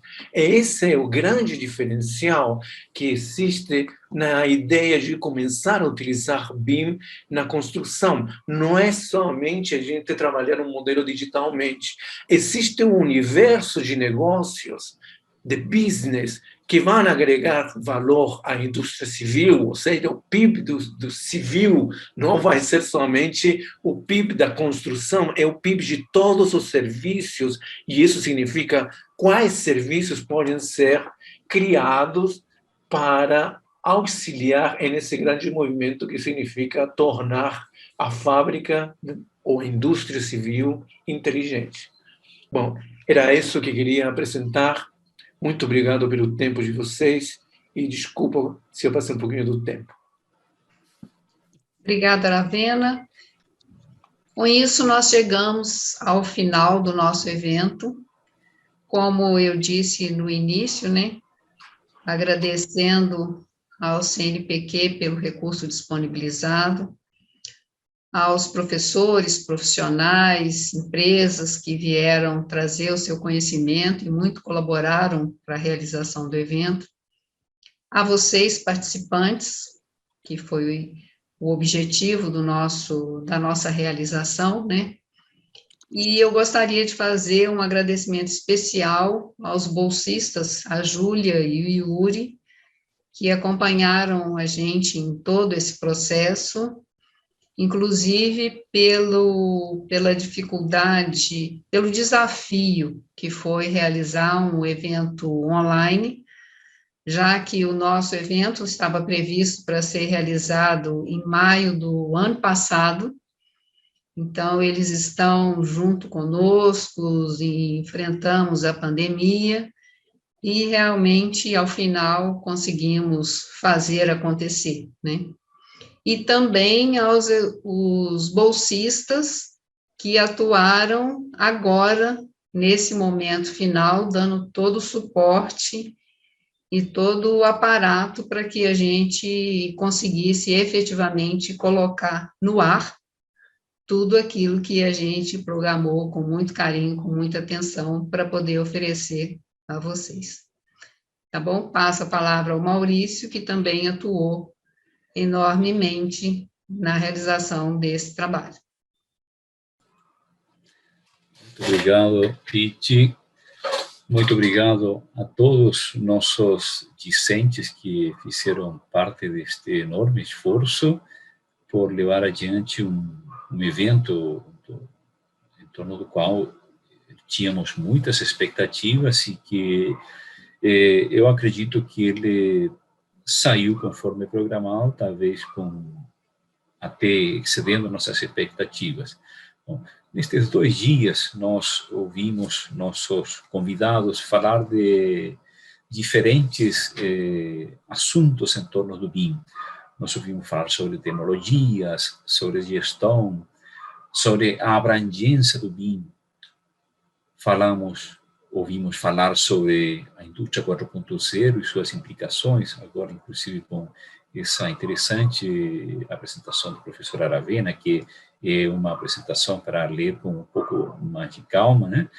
Nós ouvimos falar em conceitos pouco comuns, como a ideia de gêmeos digitais, falamos sobre a geração de valor em cima da informação do projeto, mas, essencialmente, nós falamos sobre projeto. E aqui, nesse sentido, eu gostaria de resgatar uma frase atribuída a um designer italiano, Stefano Marzano, que diz algo assim como: projeto é um ato político. Cada vez que nós conceituamos e desenvolvemos um projeto, estamos fazendo uma afirmação em torno do mundo que nós queremos construir. E hoje em dia, esta discussão sobre BIM, ela tem particularmente uma implicação muito importante, porque diz respeito ao curso de engenharia que nós queremos para o UFJF. Esse curso centenário, que ele já tem uma história consolidada, mas que ele precisa continuar construindo essa história. Mais do que construindo essa história, ela precisa construir o futuro. Então, esse é o desafio que nós temos hoje em dia como coletivo do curso de Engenharia Civil. Conseguirmos pensar o futuro e conseguirmos, certo, agregar valor e contribuir com o desenvolvimento tanto da nossa região quanto do nosso país.